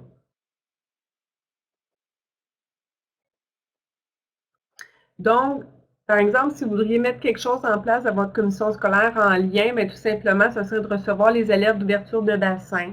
Puis là, bien, d'avoir un processus où à chaque fois que vous avez la formation santé et sécurité générale sur les chantiers de construction, vous allez parler de la reconnaissance, quelqu'un va venir parler de la reconnaissance des acquis pour identifier, parce que vous savez que sur la fiche d'enregistrement, ceux qui se sont jamais occupés de ce dossier-là, moi je m'en suis déjà occupée, là, il y a vraiment un document que chaque travailleur a une fiche d'enregistrement. Puis c'est vraiment indiqué si c'est des futurs travailleurs, puis pour quel métier ils veulent travailler. Fait qu'il y a déjà de l'information que votre commission scolaire a. Ensuite de ça, quand il y a des formations à faire par la CCQ, ben on peut aussi aller présenter la reconnaissance des acquis. Puis à ce moment-là, c'est de réussir à tenir des listes. Vous savez, quand on veut faire une analyse du marché du travail, puis on sait qu'il y a un bassin de main-d'œuvre, mais c'est toujours de dire comment on peut communiquer avec ce bassin de main-d'œuvre-là. Mais ces gens-là viennent dans votre commission scolaire pour suivre des formations. Il faut mettre un processus en place pour qu'il y ait une genre de gestion de liste de ces personnes-là pour être capable de les relancer au bon moment. Puis finalement, ben, peut-être planifier certaines séances d'information selon les profils de ces personnes-là. Puis, bien évidemment, ça veut une séance d'information, puis vous avez les noms, les numéros de téléphone. Ben, à ce moment-là, des fois, des appels téléphoniques personnalisés, c'est quelque chose qui peut donner des bons résultats pour les inviter à la séance d'information. Ici, un de nos conseillers en reconnaissance des acquis à la commission scolaire de la Beauce-de-Chemin, Richard Fortin, il est aussi enseignant en charpenterie. Et quand il a commencé à s'occuper de la règle pour ce secteur-là, bien, c'est certain qu'il était vraiment bon pour en parler. Fait qu'il a été dans les cours de la CCQ, il a été rencontrer des groupes de santé et sécurité. C'est certain là, que ça lui a donné des candidats parce que normalement, c'est d'informer ces gens-là parce qu'on le sait qu'ils font partie d'une main-d'œuvre qui pourrait bénéficier de la reconnaissance des acquis. Donc, comme je vous disais, là, c'est un exemple de fiche d'enregistrement, mais c'est ce que vous avez l'information dans votre commission scolaire, hein? Les gens qui ont coché futurs travailleurs, qui ont écrit ici le métier qu'ils veulent occuper. À ce moment-là, déjà là, ça vous donne beaucoup d'informations pour accéder à un bassin de clientèle. Donc, on arrive pour faire des recherches, quand on voudrait faire de la recherche, mais plutôt que pour un secteur, ce serait plus au niveau géographique pour une région. Fait que c'est là, encore une fois, que dans une minute, je vais faire encore un partage d'écran. Ben, il y a les créneaux d'excellence. On va explorer un petit peu c'est quoi. Regardez, c'est quoi l'information qu'on peut retrouver au niveau de Service Québec. L'information sur le marché du travail, faire des recherches vraiment au niveau d'Emploi Québec, puis peut-être aussi placement en ligne. Fait que je vais faire un autre partage d'écran. Parfait. Donc, si on reprend, les créneaux d'excellence. Fait que tantôt, j'avais demandé qui connaît les créneaux d'excellence. Fait qu'à ce moment-là, c'est vraiment, c'est par région. Les créneaux d'excellence, c'est qu'il y a un financement dans une région. Quand il y a, comme on pourrait dire, une grappe industrielle forte dans un domaine, ils vont essayer d'appuyer ce secteur d'activité-là. Je vais vous donner un exemple dans Chaudière-Appalaches, ma région. On a les composites parce qu'il y en a beaucoup en Chaudière-Appalaches. Moi, j'ai déjà fait une tournée d'entreprise, il y a beaucoup en Chaudière-Appalaches. Moi, j'ai déjà fait une tournée d'entreprise il y a plusieurs années avec le responsable de ce créneau d'excellence-là. Parce que lui, il voulait connaître les entreprises, moi aussi. On avait fait un partenariat. Un autre exemple, nous, on a le créneau d'excellence valorisation du bois dans l'habitation, BOCA. Puis j'ai fait des projets de formation. Puis eux autres, ils avaient donné du financement. Puis il y avait aussi dans leur infolette publié, autant sur la reconnaissance d'acquis que des projets de formation, ils l'avaient ajouté à leur infolette puis envoyé à tout leur réseau. Donc, des fois, ça peut être des beaux partenariats, puis ils ont beaucoup d'informations au niveau des besoins de leur secteur. Par exemple, si je clique ici sur Vallée de la Plasturgie, Ça tourne dans mon ordinateur, pardon du délai.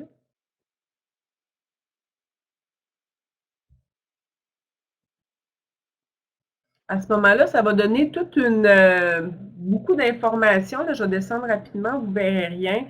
Mais c'est juste pour dire qu'à la fin du document, vous pouvez cliquer sur le lien qui vous amène sur le site directement de la personne, de site Internet de ce créneau, du créneau Accor, qui est vraiment en lien avec l'innovation, l'exportation. Fait qu'encore une fois, ressources et outils, ben, il y a peut-être plein d'éléments, répertoire des événements. Si vous aimeriez aller à des événements pour réseauter, ben, c'est eux qui organisent ces événements-là. Répertoire des formations, ça va vous dire un petit peu qu'est-ce qui se passe. Puis sûrement qu'ils doivent avoir des publications au niveau de leur domaine. Des fois, c'est écrit en bas. Vente et marché, capital humain, innovation, rayonnement, c'est quand même des éléments importants.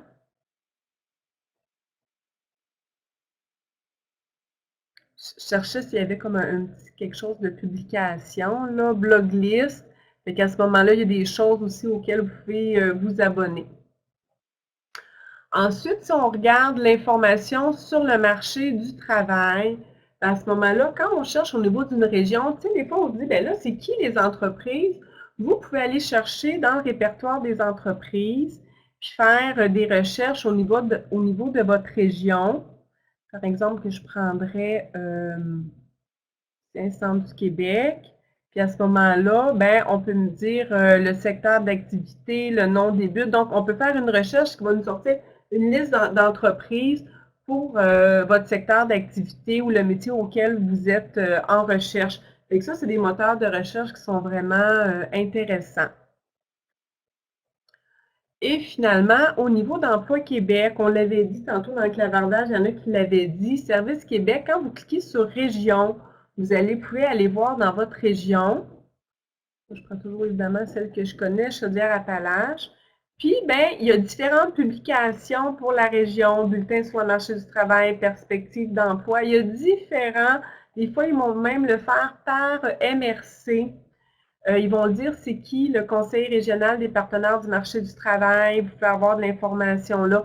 Donc, je vous invite là, si vous ne l'avez pas encore fait, vraiment d'aller lire pour votre région les plus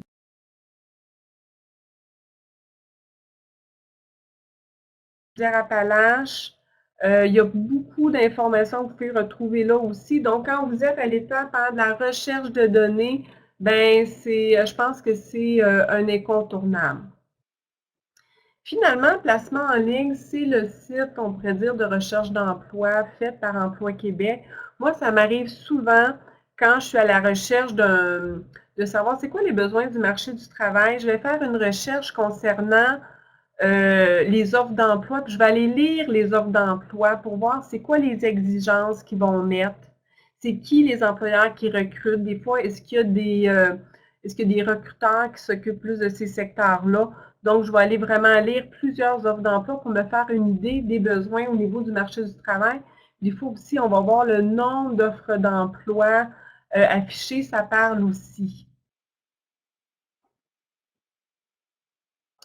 Donc, je vais terminer le partage d'écran.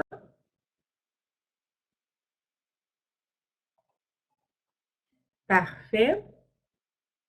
Donc, pour les sites Internet, au niveau des régions, c'en était des exemples. En avez-vous d'autres, des sites Internet, quand on fait des recherches au niveau d'une région, celle que vous utilisez, avez-vous envie de départager, de donner des idées?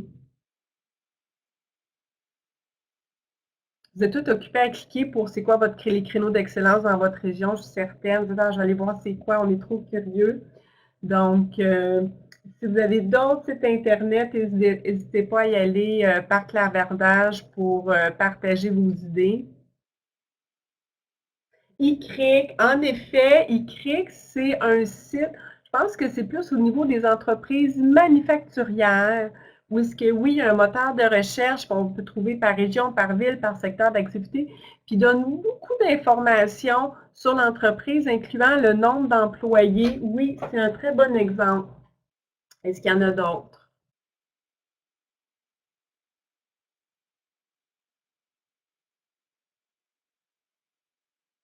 N'hésitez pas à réécrire plus tard là, si ça vous arrive en tête un peu plus tard. Et finalement, une recherche par métier. Donc, encore une fois, mais les comités sectoriels, vous savez, hein, qui publient beaucoup de choses sur chacun des métiers. L'information sur le marché du travail, Service Québec aussi, on va aller le voir ensemble, là, offre beaucoup d'informations sur les métiers. Je vous ai mis le lien pour la liste des métiers réglementés. Il y a l'inforoute qui vont parler de l'adéquation formation-emploi. Encore une fois, placement en ligne, les recherches sur un métier pour voir les offres d'emploi, ça vous donne une idée. Liste des métiers priorisés par la CPMT, on va aller le voir ensemble. Puis, il y en a d'autres. Évidemment, il y en a d'autres, mais c'est juste pour vous donner, encore une fois, une idée. Fait que je vais faire un dernier partage d'écran pour voir les sites Internet, puis après, il va y avoir une courte pause.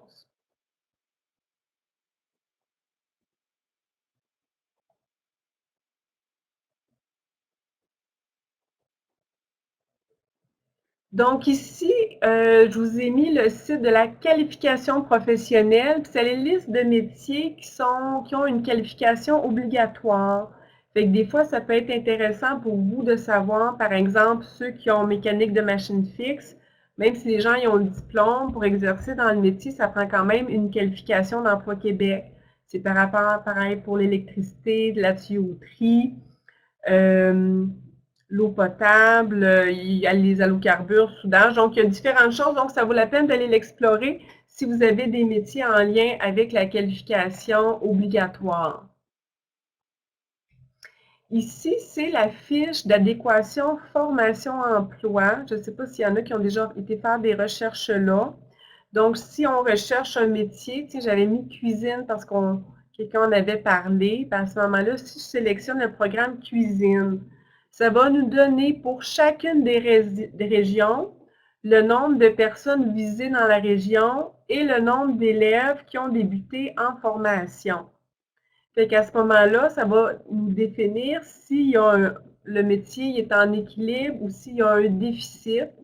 Ça va aussi déterminer si les perspectives d'emploi sont bonnes. Donc, on donne aussi ici un petit peu les résultats là, au niveau des finissants. Les finissants de 2015, ben, il y en a 72 en emploi, 5 recherche d'emploi, 17 sont retournés aux études. Donc, ça donne beaucoup d'informations par rapport aux cohortes. Ça, c'est vraiment à la fin de l'année, quand il y a quelqu'un chez vous qui appelle chacun des finissants de l'année précédente pour dire êtes-vous en emploi. Donc, c'est vraiment des statistiques qui sont fournies par les commissions scolaires. C'est là qu'on a accès par métier à l'ensemble des statistiques du Québec. Est-ce qu'il y en a qui, peut-être l'écrire au clavardage, qui vont le consulter, justement, là, la partie adéquation, formation, emploi d'Inforoute? Est-ce qu'il y en avait qui l'avaient déjà consulté, peut-être par clavardage? Vous écrivez oui, parfois.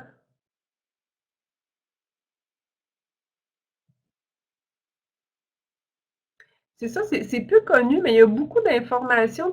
Des fois, si vous souhaitez, vous aimeriez comme faire l'exploration du marché du travail pour la RAC, quand vous allez chercher, quand vous arrivez vers vos patrons avec beaucoup de données concrètes, qualitatives, quantitatives, c'est plus facile, je pense, d'avoir un mandat, de dire hey, je pense que ça pourrait être bon. Mais ça vaut la peine de prendre 3 heures, faire des recherches, puis écrire ça sur un document, une page colorée pour vraiment, comme appuyer des fois nos intentions de démarchage. Au niveau de la commission des partenaires du marché du travail, eux autres ont une liste. C'est la liste des professions présentant des signes de déficit de main-d'œuvre. Je vous invite tout le monde, après la formation, d'aller regarder cette liste-là parce qu'évidemment, les professions qui sont en déficit, mais ça, c'est pas juste pour la formation professionnelle, c'est toutes professions confondues. À ce moment-là, ben, si c'est en déficit, ben, ça va être plus facile d'aller chercher des subventions, de l'aide, des partenariats pour trouver des solutions pour ces professions-là. C'est un beau document, c'est très bien fait. Je vais avancer rapidement. On explique beaucoup de choses au niveau du marché du travail. Il y a des belles statistiques à regarder. Je vais juste arriver au niveau des tableaux. Je pense qu'ils vont être peut-être de côté par contre. Là. Bon, là, vous allez vous tourner la tête malheureusement. Donc, comment c'est fait? Ils ont mis Le métier le plus en déficit, c'est vraiment ordonnancé, les métiers les plus en déficit vers ceux les moins en déficit. Puis quand la profession est en déficit, à ce moment-là, il y a un picot rouge. Fait que d'une région à l'autre, ça peut changer. Fait que c'est quand même un rapport qui peut être très utile. Ensuite de ça, c'est la même chose. Fait que je pense que ça fait le tour là, des sites que j'avais envie d'explorer avec vous. Donc, j'ai arrêté le partage d'écran. Voilà. Est-ce que par rapport à la recherche de données, est-ce que vous auriez des choses à ajouter ou des questions par rapport à à cette section-là? Est-ce que ça vous donne envie d'en faire de la recherche? Peut-être par le petit pouce ou pas tant? Est-ce que ça a l'air compliqué pour vous faire ces recherches-là? N'hésitez pas, des fois, ça peut être intéressant aussi de dire on va être plusieurs à faire des recherches. C'est peut-être quelqu'un du service d'entreprise, quelqu'un du centre de formation. On dit manque de temps, en effet. Donc, plus on connaît des fois les sites où est-ce que c'est facile d'aller chercher de l'information, bien au moins on est plus efficace. Merci, Denis Bélanger, du compliment. Donc, c'est ça. Écoutez, ça sert à rien en début d'année de faire l'analyse de l'ensemble de nos secteurs d'activité. Moi, je vous dirais, si dans votre plan d'action au niveau de la reconnaissance des acquis, vous dites, j'aimerais ça, moi, développer tel secteur, ben à ce moment-là, pour ce secteur-là, vous aurez tous les outils pour faire la recherche, premièrement. Parce que des fois, c'est ça, on manque de temps et on ne peut pas les faire pour tous. Mais au moins, quand on veut développer un secteur, prenez le temps d'analyser un peu plus. Peut-être que ça va vous éviter beaucoup de travail terrain si au moins vous avez les bonnes données en partant. Donc, le dernier volet de la formation, évidemment, quand vous avez été consulter votre interne, que vous avez été parler à vos partenaires ou vos organismes à l'externe pour voir un petit peu c'est quoi les besoins. Puis là, vous dites, ben là, ça y est, je veux passer à l'action, j'ai besoin de plus d'informations au niveau des besoins du marché du travail. Ben à ce moment-là, un moyen, c'est d'aller rencontrer les entreprises directement. Levez le pouce, ceux qui ont déjà fait des rencontres avec des entreprises pour connaître tout simplement leurs besoins, pas pour aller proposer un service, juste pour connaître le besoin. Donc, on a des petits pouces. On a des petits pouces. Ben, c'est fantastique, ça. Alors, merci vos réponses. On a ici Nathalie Bernier qui nous dit « Nous sommes en démarche actuellement pour rencontrer les entreprises, en effet. » Fait qu'encore une fois, c'est des petits trucs. Donc, j'ai deux volets, soit faire une tournée d'entreprise ou encore faire une rencontre d'entreprise. C'est soit nous, on va à eux individuellement ou eux viennent tous à nous. Fait qu'il y a des avantages et des inconvénients à chacun. Donc, un petit rappel, ceux là, qui c'est pas la première fois qu'ils me voient faire une présentation en lien avec les entreprises, vous allez reconnaître mes fameux profils de travailleurs. À un moment donné, on essaye de simplifier des fois nos terminologies pour les entreprises. Regardez, c'est quoi selon le profil de travailleur? Ben, les besoins vont être différents. On a mis ça très simple, donc 3 profils.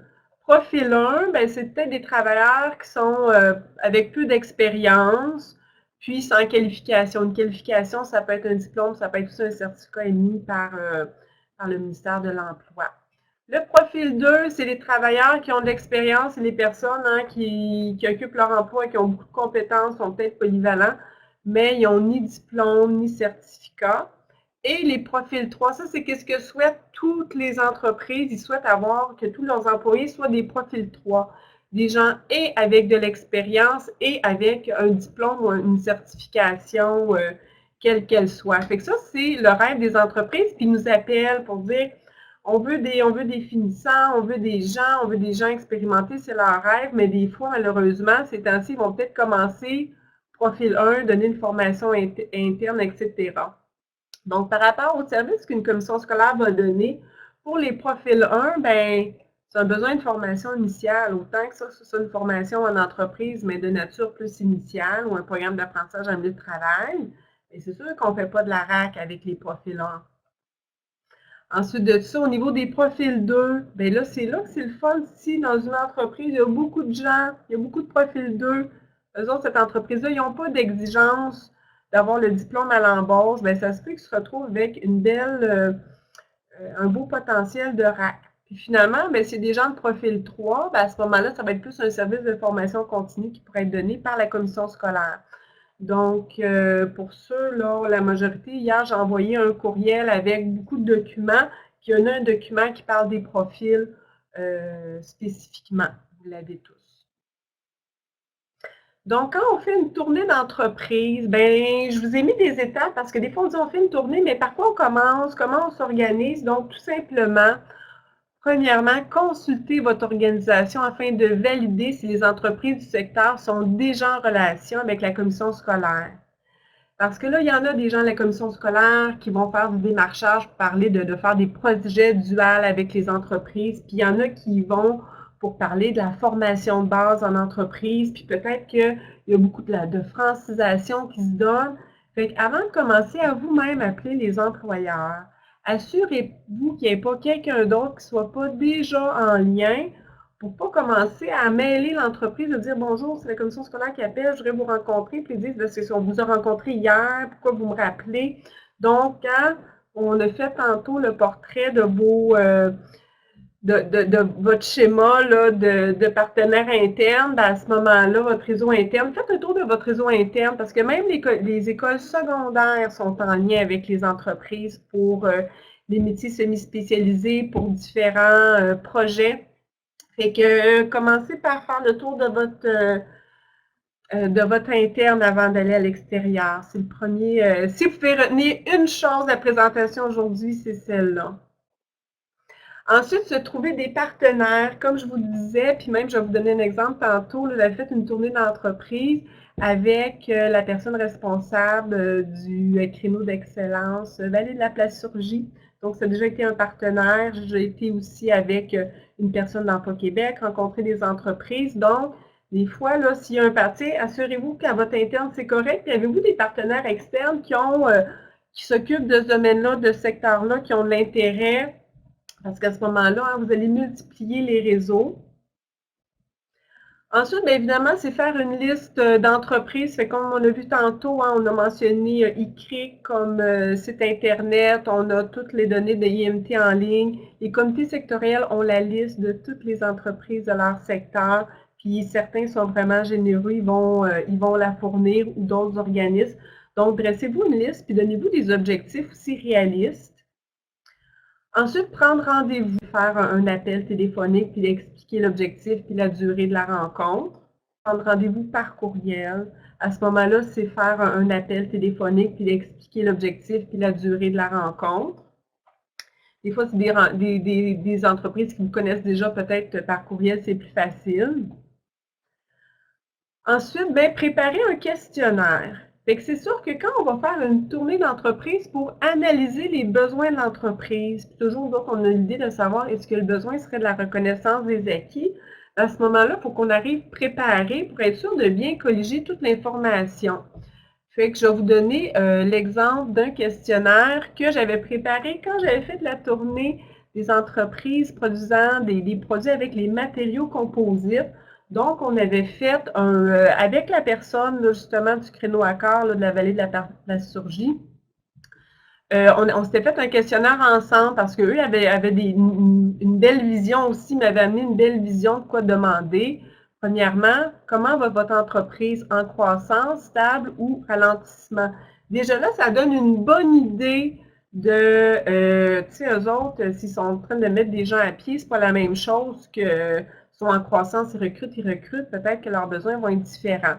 Là, c'est une vieille tournée d'entreprise, j'avais fait ça en 2008-2009, mais quand même, on voulait avoir le portrait des effectifs, le nombre d'employés de production, parce que nous autres, on visait plus le personnel de production, évidemment, c'est là qu'on va aller chercher une donnée plus quantitative. Combien avez-vous de postes, de fonctions de travail différentes, la moyenne d'âge, la moyenne d'ancienneté des employés aussi, tous les employés ils ont au maximum 2 ans d'ancienneté. Peut-être que c'est pas des gens encore très, très expérimentés par rapport à c'est des gens que ça fait tous 25 ans qu'ils sont là. Vous allez dire, ouh, c'est sûr que ça va vous donner encore hein, une meilleure idée du portrait des travailleurs. C'est quoi les critères d'embauche actuels? C'est quoi leurs critères d'embauche souhaités? Et ça aussi, c'est une question très intéressante. Ensuite, on posait des questions sur les procédés. Allez-vous faire des changements concernant vos produits, procédés ou équipements? Parce que des fois, un changement technologique, est-ce qu'il y a un lien avec notre programme d'études ou pas? Est-ce que ça pourrait avoir une incidence sur de la formation à donner? Donc, nous, c'est déjà arrivé, par exemple, une entreprise, il avait fait un changement technologique, et à ce moment-là, ben, il y avait des choses, on avait donné de la formation à l'interne, puis ça avait découlé sur de la RAC, parce que finalement, c'est en lien avec les compétences d'un programme d'études en opération d'équipement de production. Ensuite, en 2008, hein, il y avait comme une petite mini-crise économique, donc on posait beaucoup de questions au niveau du ralentissement, s'il y aurait des gens qui seraient mis à pied, y aurait-il des demandes de programmes de soutien, tu sais, dans ce temps-là, à ce moment-là, garder les gens en emploi, mais ils formaient des choses comme ça. Ensuite de tout ça, qu'est-ce qu'on avait demandé comme question? On s'est renseigné sur le programme d'accès à l'égalité, les personnes visibles.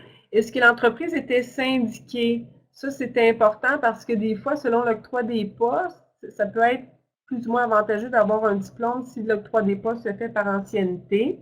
Est-ce qu'il y avait un comité paritaire de formation actif? On aurait pu aller rencontrer ce comité-là. Là, on avait posé des questions sur les formations. Donc, qu'est-ce qui a été donné comme formation dans le passé dans votre entreprise? Est-ce que vous faites des programmes d'apprentissage en milieu de travail? Donc, ça donne une bonne idée de ce qui a été fait. Aussi, ça parle un peu des valeurs de l'entreprise, puis où est-ce qu'ils sont rendus au niveau du dossier formation de leur personnel. Utilisez-vous le 1% de la formation? Donc, c'est sûr, si des entreprises disent on ne dépense même pas tout, ben ça pourrait être intéressant d'en discuter. Et on posait la question, quelle reconnaissance donnez-vous au diplôme? Et qu'évidemment, s'ils disaient aucun, ben nous autres, ça nous indiquait que c'était peut-être pas un besoin pour cette entreprise-là actuellement. Finalement, on posait, là, est-ce que vous avez un plan de formation spécifique? Est-ce qu'il y a des postes qui nécessitent de la formation? Et la dernière question, vous savez, hein, c'est vraiment une analyse de besoin, fait qu'on posait juste la question, connaissez-vous la reconnaissance des acquis et des compétences? Puis, s'ils disaient oui, on en parlait. S'ils disaient non, on l'expliquait. Puis, combien d'employés pourraient bénéficier de ce programme? Fait que vous comprenez qu'on allait dans l'entreprise pour connaître un portrait général de l'entreprise. On n'est pas arrivé à la première rencontre pour vendre la RAC, parce qu'on ne fait pas ça, vendre la RAC.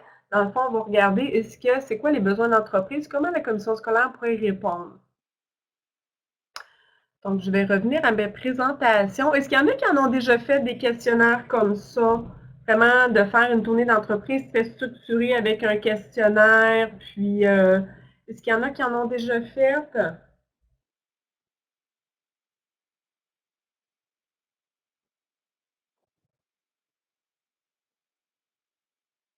Il y a des petits pouces qui sont levés, je ne sais pas si c'est les mêmes. C'est verbalement. Ben, c'est sûr que, ben, quelle oui, bon commentaire. Dans le fond, nous, on s'était fait une liste de questions, mais ça, c'était pas envoyé par courriel. On s'était juste fait une liste de questions pour guider la conversation qu'on avait dans l'entreprise, parce que on le savait tout, on se prenait des notes, on s'était fait ce questionnaire-là, puis on l'avait un par entreprise, mais on n'était pas là à lire les questions devant l'employeur, là. Tu sais, on s'était préparé, puis on s'était dit, bon, toi, tu poses celle-là, moi, tu poses celle-là. Fait qu'on était, tu sais, on n'avait pas l'air de Statistique Canada au téléphone, là, tu sais, la rencontre, c'est comme très flexible, mais à la fin, on avait toujours l'information qu'on souhaitait. Mais on se l'était structuré pour être sûr aussi quand on voit un partenaire, ben, quand c'est tout ça, c'est facile, tu as tout dans ta tête, mais à deux, on voulait vraiment se coordonner. Et je vais revenir à ma présentation. Donc, trouver des partenaires, prendre des rendez-vous, préparer un questionnaire, faire les rencontres et visiter les entreprises. Donc, encore une fois, moi, je vous invite fortement, quand vous allez rencontrer un employeur dans son entreprise, de demander une visite. on voit des choses, là, vous allez premièrement voir les équipements, puis vous allez tout de suite faire des liens avec les programmes d'études, puis quel programme d'études. Vous allez aussi voir c'est quoi l'ambiance de travail. Est-ce que les gens arrêtent pour jaser avec nous? Est-ce que les gens sourient? Vous allez vraiment ressentir l'ambiance de travail. Ça va vous donner une idée un petit peu. Vous allez voir aussi le niveau sécurité, des choses comme ça. Ça parle énormément visiter l'entreprise, là. Ça fait vraiment une différence après, là, au niveau des interventions que vous allez faire, là, je vous le dis. À ce moment-là, des fois, il faut être habillé pour, en bas à cap plutôt qu'en talons hauts. Et finalement, compiler les données. Fait que j'ai mis un exemple justement de la compilation des données. Ça va être la prochaine diapositive. Non, ça va être la troisième diapositive, ça va être plus tard. Évidemment, une fois que vous avez fait ça, bien là, ça vaut la peine de produire un rapport, même le partager peut-être avec le département ou le directeur, les conseillers pédagogiques, là, si vous avez fait un travail d'analyse un peu plus, tu sais, même en parlant Emploi Québec. Donc, quand vous faites un rapport comme ça ou un plan d'action, bien, ça vaut la peine de le partager. Ensuite, quand vous rencontrez l'entreprise, même si vous avez des questions vraiment spécifiques, bien, c'est toujours important, puis ça, peut-être ceux qui m'ont déjà vu donner des formations, là, vous allez dire, elle se répète, bien, quand on rencontre l'entreprise pour la première fois, bien, on peut vraiment poser des questions ouvertes. C'est quoi les défis rencontrés au regard de la gestion des ressources humaines? C'est quoi les valeurs et missions de l'entreprise? Puis sincèrement, avant de visiter une entreprise, allez lire leur site Internet. Regardez c'est quoi leur mission, leurs valeurs, leur slogan, l'histoire de l'entreprise, ça donne beaucoup d'informations. C'est quoi les objectifs et priorités actuelles de l'entreprise? Moi, ça m'est arrivé plusieurs fois que j'allais, puis ils étaient intéressés par exemple, mon projet de formation. Mais là, ils disaient, nous autres, on est en négociation de la convention collective et on ne fait rien d'autre pendant la prochaine année. Fait que je disais avec plaisir, puis je revenais l'année plus tard pour parler des projets. Des fois, ce n'est pas le bon moment pour eux. Ils ont-ils des problématiques reliées à la non-conformité, retard de production, manque d'efficacité? C'est quoi l'organisation de formation dans l'entreprise? Est-ce qu'il y a un programme de reconnaissance actuellement? C'est quoi les critères d'embauche? Comment accéder à des promotions dans l'entreprise? Hein? Sur quoi on se base? Est-ce que c'est seulement l'ancienneté? C'est des tests, c'est les compétences, etc. C'est quoi un peu la structure de l'entreprise, l'organigramme, l'organisation du travail? Et comme je me répète, là, évidemment, essayer de visiter cette entreprise-là. Donc, l'exemple de la tournée d'entreprise dans le domaine des matériaux composites, comme je vous ai dit, moi, j'étais allée avec la personne, le directeur là, de la vallée de la plasturgie, ça s'appelait. Là, c'est écrit petit, mais c'est juste pour vous donner. Moi, j'avais fait un tableau récapitulatif. C'est sûr, j'ai enlevé les vrais noms d'entreprise pour dire, ben, c'est qui en général les personnes qu'on rencontre? Ben, j'avais le directeur des ressources humaines, des fois des petites entreprises, c'est le PDG, directeur de production que j'avais rencontré aussi. C'est quoi le type de procédé? Souvent, quand on visite les entreprises au regard d'un programme d'études, on veut avoir cette information-là. C'est quoi les produits qu'ils font? Parce qu'on est toujours en réflexion de dire si on veut faire de l'évaluation, est-ce qu'on va être capable selon la nature des produits? C'est quoi leur situation? Fait qu'il y en avait une en ralentissement, bon, une en croissance, ça donnait des idées. Ensuite, le nombre d'employés de production. Fait que vous savez que l'entreprise, il y avait 250 employés de production. Pour nous, on disait, wow, si embarque dans le projet, ça serait fantastique. Est-ce qu'il y a des changements à venir? Fait que vous savez, ici, on voit écrit RTM Light. Bien, à ce moment-là, c'était un nouveau procédé à moule ouvert. Mais le procédé à moule ouvert, on ne l'enseignait pas dans l'ancien programme d'études des composites. Fait qu'à ce moment-là, notre programme d'études devenait moins pertinent. Fait que c'est quand même des informations importantes. On avait demandé, hein, est-ce que vos employés sont polyvalents ou spécialisés? Fait que, dans le fond, celles qui étaient spécialisées, bien souvent, les gens, ils savaient faire juste une tâche, mettons, une des compétences du programme d'études. Fait qu'on se rendait compte que c'est peut-être moins pertinent pour la reconnaissance des acquis. Est-ce qu'il était ouvert aux immigrants? Est-ce que le DEP était reconnu dans cette entreprise-là? Bien, la question était non. Bien, à ce moment-là, on savait qu'on avait moins de chance. Est-ce que l'entreprise est syndiquée? C'est toutes des questions là, que ça nous avait vraiment donné un portrait des possibilités de reconnaissance des acquis dans ce secteur-là. Je vous ai donné un exemple aussi, le rapport que j'avais fait, du fait que j'avais fait une grosse tournée dans le secteur des composites parce qu'on avait un objectif. L'objectif, on n'avait plus d'élèves, on disait qu'il faut faire quelque chose, on préfère la reconnaissance de acquis pour avoir de la fréquentation dans le centre de formation. Tu sais, c'était un besoin un peu de centre de formation. Fait qu'on avait été faire la tournée d'analyse de besoins. Puis finalement, suite à ça, ben, il y avait, puis j'avais fait beaucoup de séances d'information sur la RAC, mais finalement, ça n'avait pas porté fruit. On n'avait pas eu de retombées. Puis je vous dis, c'était mes premières armes ici à la commission scolaire. J'avais été très déçue. Fait que j'avais fait un rapport en disant, mais pourquoi ça n'a pas marché? Pourquoi j'ai pas réussi à faire de la RAC? Et c'est ce que c'était pas un besoin de ce secteur-là. Donc, au moins, j'avais pris le temps de faire un rapport pour ce secteur-là. Je vais juste vous montrer les grandes lignes, de dire, si jamais là, vous demandez à votre patron, puis vous avez le mandat pour faire un gros développement, une belle tournée d'entreprise, puis finalement, il n'y a aucune retombée à la fin. Ça, c'est mon conseil de conseillère, ex-conseillère aux entreprises. Là. Au moins, faites un rapport pour être sûr qu'au moins, ça va être colligé dans votre organisation. Qu'est-ce qu'on a fait? Qu'est-ce qui est arrivé? Pourquoi ça a marché? Pourquoi ça n'a pas marché? Partagez-le à l'interne, comme ça, au moins, vous ne pouvez pas refaire la même erreur 2 ans plus tard. Fait que dans les faits, qu'est-ce que j'avais fait? J'avais mis un petit peu l'ensemble des démarches effectuées, qu'est-ce que j'avais fait, les relances d'employeurs, j'avais envoyé des sondages d'intérêt, j'avais re-rencontré chacune des entreprises pour présenter la reconnaissance des acquis et des compétences. J'avais envoyé une lettre aux entreprises, j'avais fait plein de choses. Là, le détail n'est pas important, c'est la grande idée.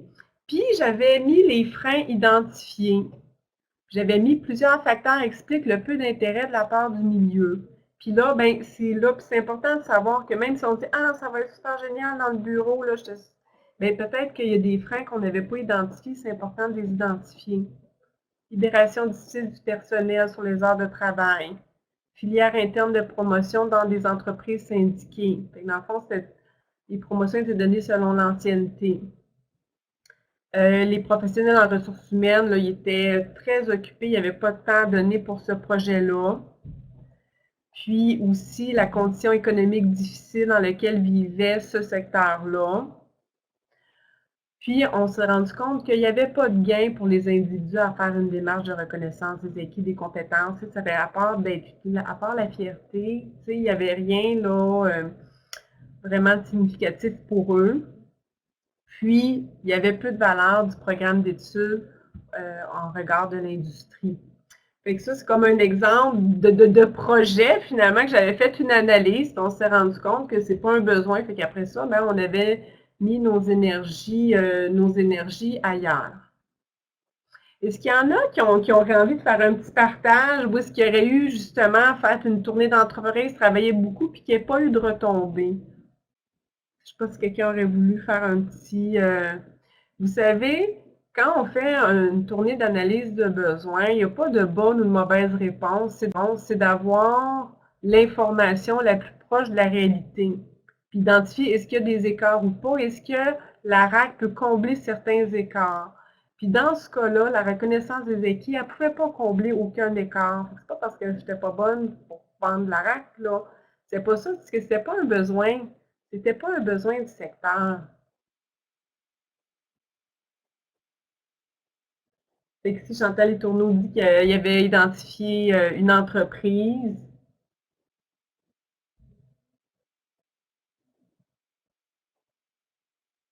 c'est ça. Mais si le programme d'études n'est pas valorisé, des fois, vous savez, hein, quand on fait des projets de RAC avec le milieu, il faut que ce soit gagnant, gagnant, gagnant. Gagnant pour l'entreprise, gagnant pour les individus, puis évidemment gagnant pour nous parce que le service a du sens.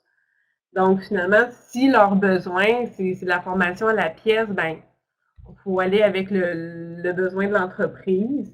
Mais des fois, on commence par la formation, les entreprises vont avoir confiance en nous, puis des fois, ça peut mener 3 ans plus tard sur un projet de reconnaissance des acquis. Mais des fois aussi, question de timing. Alors, merci Chantal pour le partage. Alors, une fois, là, si vous avez fait déjà des tournées d'entreprise, vous pouvez aussi organiser des rencontres sectorielles. Moi, j'en ai fait pour beaucoup le secteur de la transformation du bois. Mais c'est certain qu'avant d'organiser une rencontre sectorielle, souvent, les entreprises, je les avais déjà visitées individuellement. C'était déjà mes clients, je faisais déjà des projets. À ce moment-là, quand je fais une rencontre sectorielle, souvent, je vais peut-être connaître 50% des entreprises que j'invite. C'est déjà facilitant parce que je suis en zone connue.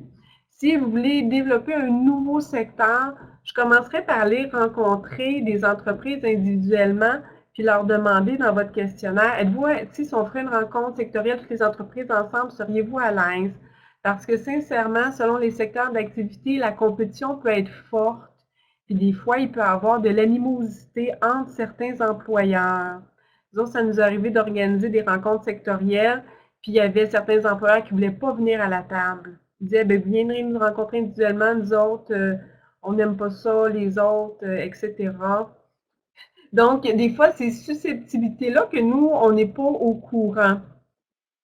Fait que souvent, quand les gens vont venir pour une rencontre sectorielle, c'est qu'il y a des grands besoins, puis les entreprises, ils laissent leur concurrence de côté pour dire on va se mobiliser ensemble parce que individuellement, on n'est plus capable de répondre à nos besoins. Fait qu'il faut qu'on trouve une réponse collective.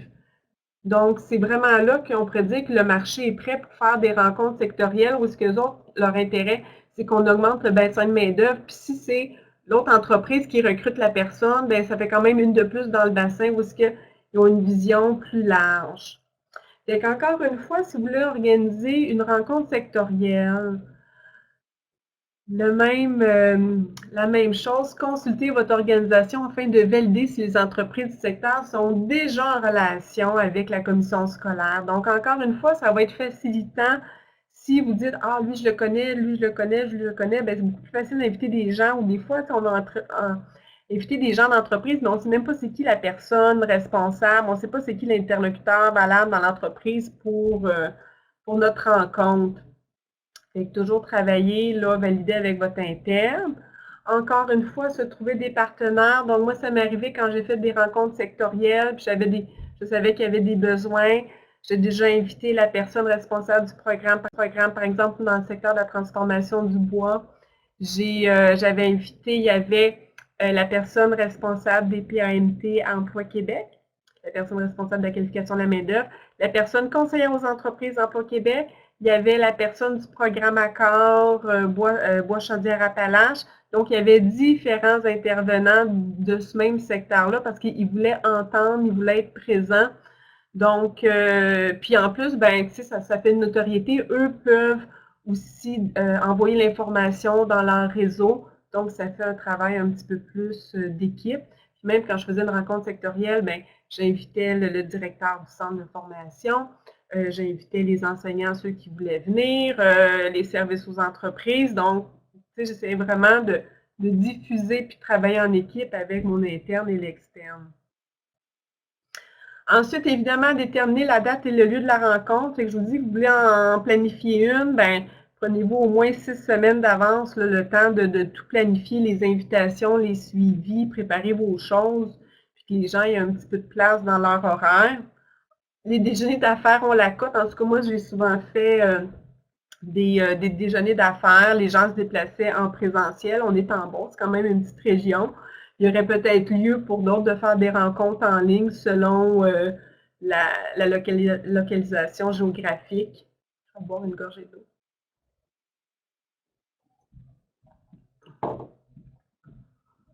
Finalement, envoyer une invitation courriel, puis faire une relance téléphonique. Moi, souvent, là, ils voyaient le courriel, mais ils ne répondaient pas. Mais quand j'appelais, ils disaient oui, oui, je voulais y aller, j'ai pas le temps de m'en occuper. Fait que quand on fait ces choses-là, c'est beaucoup de travail de s'assurer que tout le monde vienne. Là. Puis des fois, on se partageait les listes, puis moi, je le rappelle pour qu'ils viennent. Puis il y a beaucoup de travail. Des fois, on dit, ça va être moins d'ouvrage à tous les invités, mais si vous voulez que les gens soient présents, là, il y a beaucoup de téléphones à faire pour vous assurer que les gens se déplacent. Évidemment, bien, vous avez une présentation, un ordre du jour, évidemment, un sondage d'intention. Quand on faisait une rencontre sectorielle, évidemment, bien, nous autres, on voulait voir c'était quoi les besoins, on voulait présenter les différents services qu'on pouvait offrir, dont la reconnaissance des acquis. Mais après, comment, tu sais, quand il y a 15 personnes qui disent, tu sais, qui prend des notes, comment fonctionner, bien moi, j'avais toujours un sondage d'intention que je remettais à la fin qui remplissaient et qui me donnaient. Donc, c'est donner un exemple que c'est dans le secteur de la transformation du bois. Donc, à ce moment-là, suite à la présentation puis aux échanges, bien, moi, je souhaitais que les entreprises partent qui me laissent le sondage d'intention, donc combien de travailleurs seraient à inscrire à une formation sur mesure, combien de travailleurs voudraient faire de la RAC en électromécanique. Fait que déjà, des fois, les entreprises pouvaient cibler des personnes.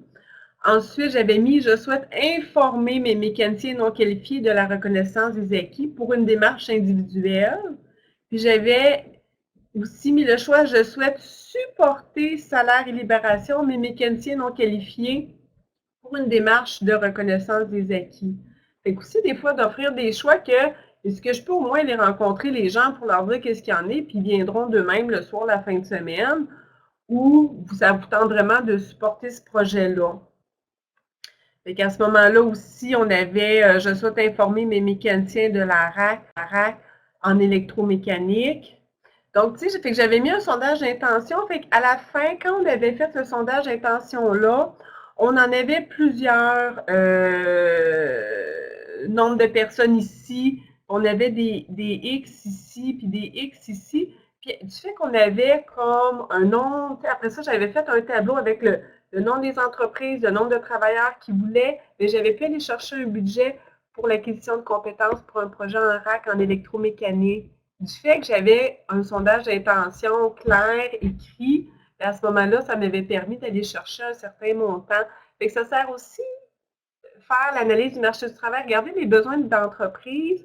Quand on va faire de la reconnaissance des acquis en entreprise, pour certains secteurs, on sait qu'il y a des besoins d'acquisition de compétences. Fait qu'à ce moment, on peut aller là auprès d'Emploi Québec ou différents programmes pour aller chercher un certain financement qui va aussi couvrir le salaire de ces travailleurs-là. Nous, c'est ça qu'on avait eu en lien. On avait eu un financement du comité régional de la Commission des partenaires du marché du travail. Je ne sais pas si vous refaites les liens de tout ce que j'ai présenté, là, mais c'est ça, on avait été chercher, puis ça couvrait aussi le salaire des travailleurs, fait que c'était intéressant.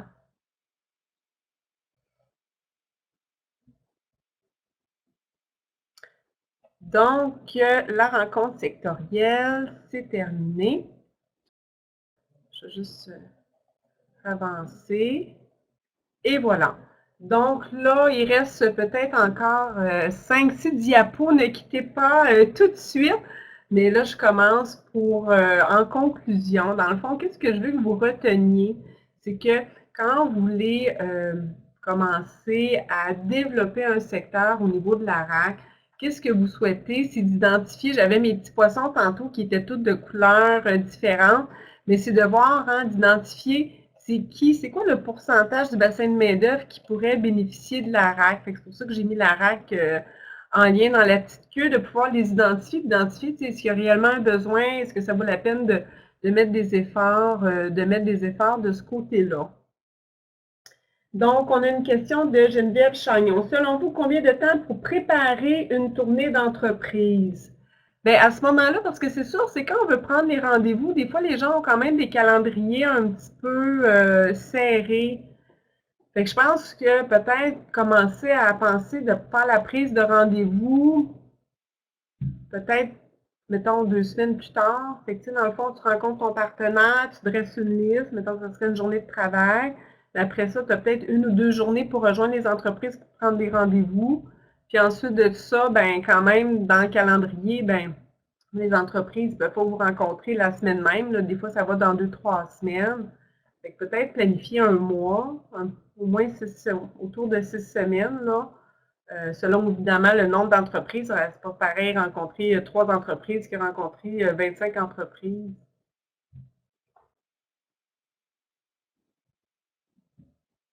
OK, bon, la planification. Bien, c'est sûr, vous faire le questionnaire, ciblage des entreprises, bien, c'est sûr, faire un. Ça l'apparaît que c'est pas long hein, quand on le regarde, mais commencer à chercher des entreprises, à faire des listes d'entreprises, c'est assez long. Là. Des fois, ça peut être quand même plusieurs journées.